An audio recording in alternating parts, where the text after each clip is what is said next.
नमस्कार, आप सभी का रमेश सुरेल यूट्यूब चैनल पर बहुत हार्दिक स्वागत है। मध्य प्रदेश राज्य सरकार की तरफ से सुप्रीम कोर्ट में देवेश शर्मा के जजमेंट में क्लैरिफिकेशन को लेकर 96 पेज की एक मिसलेनियस एप्लीकेशन लगाई गई।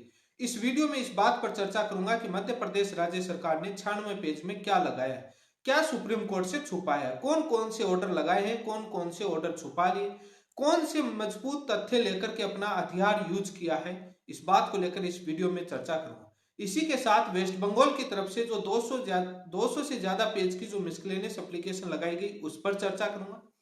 इसी के साथ मध्य प्रदेश हाईकोर्ट जबलपुर खंडपीठ ने 30 जनवरी 2024 को सुनवाई करते हुए जो ऑर्डर सुरक्षित किया था, रिजर्व किया था, वो ऑर्डर आज वेबसाइट पर आ गया।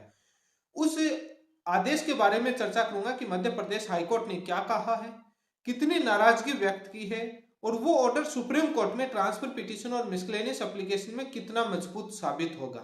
इन तमाम बातों को लेकर इस वीडियो में चर्चा करूंगा। यदि आप मेरे चैनल पर पहली बार जुड़े हैं तो चैनल को सब्सक्राइब जरूर करें। वीडियो देखकर ऐसे ही निकल लेते हैं, सब्सक्राइब जरूर करें, सभी जगह शेयर करें। सभी डीएलएड वालों के पास आवाज अभी तक नहीं पहुंच रही है क्योंकि आप लोग शेयर करते नहीं है और विपक्ष उतना रिपोर्ट मार देता है, तब वीडियो उतने लोगों के पास नहीं जा पा रहा है, जिससे डीएलएड वालों को असलियत जो है वो बातें पता ही नहीं लगती। सबसे पहले मध्य प्रदेश हाईकोर्ट के ऑर्डर की चर्चा करूंगा जो आज पब्लिश हुआ है। उसके बाद मध्य प्रदेश राज्य सरकार की मिसलेनियस एप्लीकेशन पर, देन वेस्ट बंगाल की मिसलेनियस एप्लीकेशन पर। अभी तक के हालात के अनुसार मुझे लगता है कि वेस्ट बंगाल की तरफ से लगाई गई मिसलेनियस एप्लीकेशन पर कोई भी शायद वकील नहीं आएगा, क्योंकि जो हेल्प के लिए जो बोला गया था उसमें नए के बराबर पेमेंट आया, जिससे जिला कोर्ट में भी केस नहीं लग सकता। यह हालात बने हुए हैं। वेस्ट बंगाल, बिहार, उत्तराखंड, पंजाब कोई लेना देना नहीं, बाद में आएंगे। जब चिड़िया चुग जाए खेत, उसके बाद पछताने का कोई फायदा नहीं। अभी तक इतने पॉजिटिव ऑर्डर आने के बाद यह हालात हैं। यदि नेगेटिव आए हुए होते तो उसके बाद क्या हालात होते। लेकिन खैर, जो है वो अच्छा होगा। नहीं आया तो नहीं वकील जाएंगे, कौन क्या कर सकता है। नौकरी लेनी है तो उतारो, नहीं लेनी तो मत उतारो, आपका राइट है, आपकी इच्छा है। तो वो आपके जैसा फंड आएगा, वकील पैसे लेने पर ही कोर्ट में पैरवी करने जाते हैं। अब बात कर लेते हैं कि मध्य प्रदेश हाईकोर्ट ने जो ऑर्डर दिया है वो आपकी स्क्रीन पर है। मध्य प्रदेश हाईकोर्ट ने कहा कि 2 आईए स्टेट गवर्नमेंट की तरफ से पेश की गई और उस 2 आईए में स्टेट गवर्नमेंट ने सुनवाई को स्थगित करने की मांग की गई, जिसमें हमने 25 जनवरी 2024 को हमने सुनवाई करी और मैटर स्टार्ट हो गया था हियरिंग का। हमने पार्टली हियर भी कर लिया, सुन भी लिया लगभग मैटर। समय के अभाव की वजह से आगे की डेट दी गई, लेकिन आगे आने वाली सुनवाई में मध्य प्रदेश सरकार 2 आईए लेकर आई, जिसमें गुड्डू सिंह, ट्रांसफर पिटीशन और क्लैरिफिकेशन, ये सारी चीजें रखी। तो उसके बाद जो वर्ड यूज किया है अनफॉर्चुनेट, बार बार यूज किया है। तो कोर्ट ने कहा कि बड़ा अनफॉर्चुनेट है, यदि सामान्य भाषा में देखा जाए तो दुर्भाग्यपूर्ण है। अनफॉर्चुनेट इंग्लिश में वर्ड यूज किया है कि राज्य सरकार इस मैटर को डेफर करना चाहती है जब फाइनल आर्गुमेंट स्टार्ट हो जाते हैं। और हम कोर्ट कह रही है कि हम 25 जनवरी 2024 को हमने ओरली मौखिक तौर से डिक्लाइन भी कर दिया था कि अब इस मामले को हम स्थगित नहीं करेंगे। मैटर सुनवाई शुरू हो चुकी है, लगभग आर्गुमेंट हम कंप्लीट कर चुके हैं। इसके बाद कहा कि हमने इस बात का अनफॉर्चुनेट है, दोबारा दुर्भाग्यपूर्ण बताया कि 5 दिसंबर 2023 को मध्य प्रदेश राज्य सरकार मेरिट के बेसिस पर रिप्लाई सबमिट कर दिया और आर्गुमेंट के लिए रेडी थी, लेकिन आज ये केसेस डेफर करना चाह रहे हैं, ये मैं बोल रहा हूं। लेकिन कोर्ट कह रही है कि हम इससे अनप्लेजर हैं, खुश नहीं है इस बात से कि कोर्ट को 2 फरवरी 2024 को सुप्रीम कोर्ट में क्लैरिफिकेशन की सुनवाई है जो अवगत करवाया गया है। हम इस बात से खुश नहीं है, ये इस तरीके से डेफर कर रहे हैं ये मांग के, इसलिए इस मैटर को 8 फरवरी 2024 को सुना जाएगा। जो बीएड की तरफ से एक और इंटरव्यू लगाई गई, उसको लेकर बोला गया कि ये हम 8 फरवरी को कंसीडर करेंगे, उस दिन पुटअप करेंगे। ये दुर्भाग्यपूर्ण बताते हुए कोर्ट तो नहीं लगाई, लेकिन कोर्ट को मालूम हो गया कि राज्य सरकार मामले को स्थगित करना चाह रही है, मेरिट के बेसिस पर आर्गुमेंट करना नहीं चाह रही। उनका इरादा है कि तारीख पर तारीख लें। अब बात करते हैं मध्य प्रदेश राज्य सरकार की तरफ से सुप्रीम कोर्ट में जो 96 पेज की जो मिसलेनियस एप्लीकेशन लगाई गई, उसमें 93 पेज है, उसके बाद वकालतनामा और वगैरह ऐसे हैं। 1 से 16 नंबर पेज में आईए लगाई गई जो क्लैरिफिकेशन को लेकर के मेन अपील है, जिसमें 16 बिंदु है। 17 से 62 पेज नंबर पर आपके स्क्रीन पर है वो इंडेक्स सुप्रीम कोर्ट का 11 अगस्त 2023 का जजमेंट है। 63 नंबर पेज पर एनसीटी का 28 जून 2018 का नोटिफिकेशन है। 64 से 87 नंबर पेज तक मध्य प्रदेश राज्य सरकार के सर्विस रूल है 2018 के। 88 से 89 19 अक्टूबर 2022 को आया एडवर्टाइजमेंट। 90 से 91 26 नवंबर 2022 को आया हुआ एडवर्टाइजमेंट। और 92 से 93 ट्रांसलेशन में छूट मांगी गई और उसके बाद वकालतनामा वगैरह। बिंदु संख्या 1 में क्या कहा है, मेन बातें वो कर लेते हैं, आपको शॉर्ट में बता देता हूं। मध्य प्रदेश राज्य सरकार ने कहा है कि पिटिशनर राजस्थान हाईकोर्ट के जजमेंट को इम्पज्ड बताते हुए सुप्रीम कोर्ट में चैलेंज किया था। सुप्रीम कोर्ट गए थे, सुप्रीम कोर्ट में एसएलपी लगी थी। उसके बाद सरकार कहती है 2 नंबर बिंदु में कि सुप्रीम कोर्ट ने राजस्थान हाईकोर्ट के जजमेंट को अपहेल्ड कर लिया था, जो एनसीटी के नोटिफिकेशन के अगेंस्ट, जो क्यूएस के अगेंस्ट गए थे। राजस्थान हाईकोर्ट के जजमेंट को अपहेल्ड किया, एनसीटी के नोटिफिकेशन को क्यूएस किया। ये सामान्य जानकारी बता रही है मध्य प्रदेश राज्य सरकार। और 3 नंबर और 4 नंबर पैराग्राफ में भी उसी सुप्रीम कोर्ट के जजमेंट का जिक्र करते हैं और चलते जाते हैं, जो रूल के केस बेसिस पर वो रद्द किया और उसमें वो सारी चीजें रखते हैं। 5 नंबर पैराग्राफ में कहते हैं, यहां से मेन जो शुरू होते हैं, मध्य प्रदेश राज्य सरकार कहती है कि सुप्रीम कोर्ट ने राजस्थान गवर्नमेंट ने जो बीएड को अलाउ नहीं किया था उसको गलती बताया, वो एरर बताया, और उस तरीके से वो जो गलत बताया उसको इन्होंने मेंशन किया पैराग्राफ को, जिसको सुप्रीम कोर्ट और राजस्थान हाई कोर्ट ने भी कहा कि राजस्थान गवर्नमेंट ने गलत किया। 6 नंबर बिंदु में कहा कि राजस्थान गवर्नमेंट ने इग्नोर किया, जो गलत किया उसको वापस उन्होंने मेंशन किया। इसी के साथ स्टेट ऑफ मणिपुर वाला जजमेंट को, जो जब तक कोई कानून रद्द नहीं होता तब तक वैलिड है, इसका जिक्र किया। वैसे मैं बता दूं कि ये जो एडवर्टाइजमेंट 2022 के बताए हैं, राजस्थान हाईकोर्ट के जजमेंट के द्वारा एनसीटी के नोटिफिकेशन को रद्द करने के बाद आए। स्टेट ऑफ मणिपुर का जजमेंट लागू। राजस्थान हाईकोर्ट के जजमेंट की वैल्यू पैन इंडिया नोटिफिकेशन होता है जब कोई कोर्ट, उसमें ये नहीं लिखा हुआ होता है स्टेट ऑफ मणिपुर वाले में कि सुप्रीम कोर्ट ही रद्द करे, कोई कोर्ट, एनी कोर्ट में हाई कोर्ट आती है। खैर, अब आगे बढ़ते हैं। आगे 7 नंबर पैराग्राफ में कहती है कि मध्य प्रदेश राज्य सरकार की, हमने एनसीटी के नोटिफिकेशन के बेसिस पर मध्य प्रदेश राज्य सरकार के 2018 के सर्विस रूल बनाए। उसी के बेसिस पर हमने 26 नवंबर और 19 अक्टूबर और 26 नवंबर 2022 को हमने एडवर्टाइजमेंट जारी किए थे। ये कहते हैं, इसी के साथ कहते हैं कि जो 2023 में जो हमने जो ज्वाइनिंग है वो हमने 2023 में थी, जिसमें 30 मार्च और 10 अगस्त 2023 को हमने ज्वाइनिंग दे दी। वो मध्य प्रदेश राज्य सरकार ने हाईकोर्ट में रिप्लाई में भी दिया है।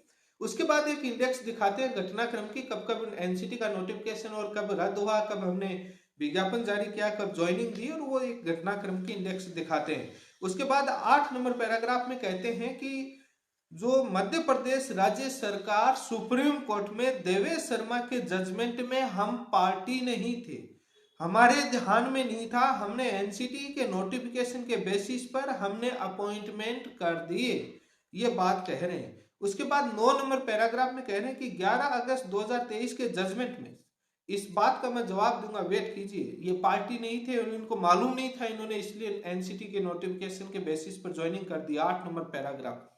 9 नंबर पैराग्राफ में कहते हैं कि 11 अगस्त 2023 के जजमेंट में जो क्लैरिफिकेशन जो मांग रहे हैं, वो हम अपॉइंटमेंट हो गए, उनको क्या करना है। 11 अगस्त 2023 के जजमेंट में अपॉइंटमेंट हो गए, उनके बारे में कोई भी ऐसा क्लैरिफिकेशन नहीं है, उनका क्या करना है, इसलिए हम आए। 10 नंबर पैराग्राफ में कहते हैं कि जस्टिस करवाने आए हम, न्याय करने, क्योंकि प्रोस्पेक्टिव इफेक्ट से लागू किया जाए आगे से। क्या डीएलएड वाले जस्टिस के लिए नहीं जा रहे क्या? अब 11 नंबर पैराग्राफ में कहते हैं कि 11,583 के समथिंग जो बीएड वाले जॉब लगे हुए, उनकी जॉब चली जाएगी। जो एक टीचर्स की अनअवेलेबिलिटी हो जाएगी, अनुपलब्धता टीचर्स की हो जाएगी, शॉर्टेज हो जाएगी। इनका कहना है कि यदि वो हटा दी जाए तो उनकी जगह डीएलएड वाले लग जाएंगे, 10 दिन में ज्वाइनिंग दे सकते हो। लेकिन ये बोल रहे हैं कि टीचर्स की अनअवेलेबिलिटी हो जाएगी। 12 नंबर पैराग्राफ में कहते हैं कि यदि जजमेंट प्रोस्पेक्टिव इफेक्ट से लागू किया जाता है तो वो दिक्कत होगी, क्योंकि हम तो एनसीटी से बाउंड थे मानने के लिए नोटिफिकेशन को, हमने उसी के आधार पर भर्ती प्रक्रिया और ज्वाइनिंग दी। 13 नंबर पैराग्राफ से में कहते हैं कि यदि प्रोस्पेक्टिव इफेक्ट से जजमेंट लागू किया जाता है और रेट्रोस्पेक्टिव इफेक्ट से लागू करने में हमारे को बहुत सारी डिफिकल्टी हो रही है। डिफिकल्टी बता रहे हैं कि बीएड का जो 11,583 को हटाना हमारा मुश्किल हो जाएगा, क्योंकि सीट वैकेंट हो जाएंगी, फाइनेंशियल लॉस हो जाएगा। उसके बाद कहते हैं कि 13 नंबर में कि जजमेंट लगाए हैं उन्होंने, 13 नंबर बिंदु में वो जजमेंट लगाए जो प्रोस्पेक्टिव रेट्रोस्पेक्टिव अपने सपोर्ट में लेकर आए हैं।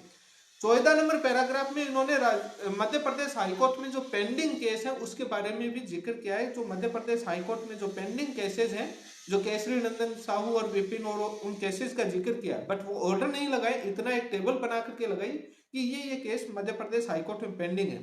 15 नंबर पैराग्राफ में जिक्र किया है कि हमने सुप्रीम कोर्ट में ट्रांसफर पिटीशन भी लगाई है, ट्रांसफर पिटीशन का भी जिक्र कर दिया है। ये इनके 16 नंबर में वो सामान्य बात रखते हैं। ये 16 नंबर बिंदु के माध्यम से मैं हथियार लेकर के सुप्रीम कोर्ट गए।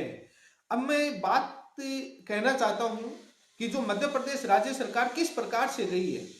Subject to outcome Devesh Sharma की जब भर्ती हुई थी उस समय मध्य प्रदेश राज्य सरकार की तरफ से वकील हाईकोर्ट में उपस्थित थे। ये कैसे कह सकते हैं कि हमको मालूम ही नहीं था, कि हम पार्टी नहीं थे। बीएड सुप्रीम कोर्ट में आईए लगा करके पार्टी थी और वो मध्य प्रदेश राज्य सरकार को मालूम था, क्योंकि वो हाईकोर्ट के ऑर्डर में मेंशन करवाया गया। सेम आईए लेकर के यहाँ आए, service rule already Devesh Sharma के जजमेंट में आपके चले गए और आप पार्टी नहीं थे, बट सुप्रीम कोर्ट ने तो लिबर्टी दी थी पार्टी बनने की सभी राज्य सरकार। क्या आपको पर्सनली लिबर्टी निमंत्रण भेजा गया? क्योंकि 2022 में जब मध्य प्रदेश हाईकोर्ट में सुनवाई हुई थी उस समय मध्य प्रदेश राज्य सरकार वहां कोर्ट में उपस्थित थी, उसको मालूम था, सब्जेक्ट टू आउटकम रखा था।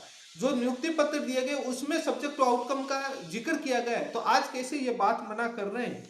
सुप्रीम कोर्ट में अर्णव घोष के बारे में जो क्लैरिफिकेशन वाला उसके बारे में इन्होंने कोई जिक्र नहीं किया है। बीएड छात्र वेलफेयर वाले के बारे में कोई जिक्र नहीं किया है। रजिस्ट्रार ऑर्डर के बारे में जिक्र नहीं किया है और नियुक्ति पत्र में लिखा हुआ है। ये सारी चीजें इन्होंने छुपाई है, वहां पर कोई जिक्र नहीं किया। मध्य प्रदेश हाईकोर्ट ने जो सब्जेक्ट टू आउटकम रखा वो भी ऑर्डर नहीं बताया कि सब्जेक्ट टू आउटकम रखा गया। ये भी नहीं बताया कि मध्य प्रदेश हाईकोर्ट में हम अर्णव घोष के बारे में बोले थे कि उसका वेट कर लेते हैं क्लैरिफिकेशन के मामले में। ये सारी चीजें इन्होंने छुपाई है, ये चीजें इन्होंने रखी है। उसके बाद कल देखते हैं मध्य प्रदेश डीएलएड की तरफ से कौन से वकील जाते हैं और उसमें लगातार चर्चाएं जारी हैं। लेकिन अब बात आती है वेस्ट बंगाल वाली जो क्लैरिफिकेशन वाली याचिका लगाई गई है, उस याचिका में मुझे नहीं लगता कोई वकील जा पाएगा, क्योंकि हालात ऐसे बने हुए फंड नहीं है। वो 2020 वाली रिक्रूटमेंट नोटिफिकेशन में वेस्ट बंगाल के बीएड कैंडिडेट कह रहे हैं हम सेलेक्टेड हैं, हमारी नौकरी है और हम इसमें क्लैरिफिकेशन चाहते हैं कि Devesh Sharma judgement prospective effect से लागू किया जाए, हमको डिस्टर्ब नहीं किया जाए। जो 2020 वाली भर्ती में जो वेटिंग लिस्ट को लेकर के जो छात्र लड़ रहे हैं, जो 3,000 के समथिंग 3,500 के समथिंग जो वेटिंग लिस्ट है उसमें कह रहे हैं कि वहां पर वो लागू नहीं किया जाए, क्योंकि हम ज्वाइनिंग किए हुए, हमको डिस्टर्ब नहीं किया जाए और कोई किसी प्रकार की दिक्कत नहीं होनी चाहिए। ये वेस्ट बंगाल के बीएड कैंडिडेट सुप्रीम कोर्ट में वो कह रहे हैं। यदि वो होता है तो बाद में वेटिंग लिस्ट में भी 2 प्रकार के रूल लागू नहीं हो सकते कि वेटिंग लिस्ट में बीएड को बाहर कर दिया जाए और बाकियों को नहीं किया जाए। ऐसा पॉसिबल नहीं होता है। एक भर्ती में एक रूल होता है, चाहे पूरी तरीके से बीएड को बाहर किया जाए या बीएड शामिल रहे। जो वेस्ट बंगाल के डीएलएड सोच रहे हैं कि वेटिंग में ओनली बीएड बाहर हो जाएगा, ऐसा नहीं है। वो होगा तो लगे हुए भी हटेंगे नहीं, वेटिंग लिस्ट में भी नहीं हटेंगे। तो एक भर्ती 2 प्रकार के नियमों से नहीं हो सकती है। अब ये वेस्ट बंगाल वाले उस बात को लेकर के गए, उन्हीं की भी सेम वही प्रेयर है उनका। उन्होंने भी जो अर्णव घोष वाला ऑर्डर का जिक्र नहीं किया हुआ, क्योंकि वो पहले की लगी हुई है। अब वो देखते हैं कल वो उसका जिक्र करते हैं नहीं करते। लेकिन यदि कुछ होता है तो अर्णव घोष वाले ऑर्डर की वैल्यू खत्म हो जाएगी उसके बाद, और उसके बाद बिहार हाईकोर्ट की जजमेंट की वैल्यू खत्म हो जाएगी। यदि कुछ भी कल बीएड के पॉजिटिव में होता है, उत्तराखंड के जजमेंट की वैल्यू खत्म हो जाएगी, क्योंकि बाद में डायरेक्ट बीएड वाले ये डायरेक्ट जो ऑर्डर होंगे कल वाले वो यूज करेंगे और पंजाब में भी 2364 में यूज करेंगे। अब आपके ऊपर निर्भर है कि आप सभी को क्या करना है क्या नहीं करना है। और इसी के साथ आप सभी का बहुत बहुत धन्यवाद और आप जुड़े रहे। और जो कल सुनवाई होगी वो आपको यूट्यूब पर लाइव दिखाने की कोशिश की जाएगी और आप जुड़े रहें। धन्यवाद।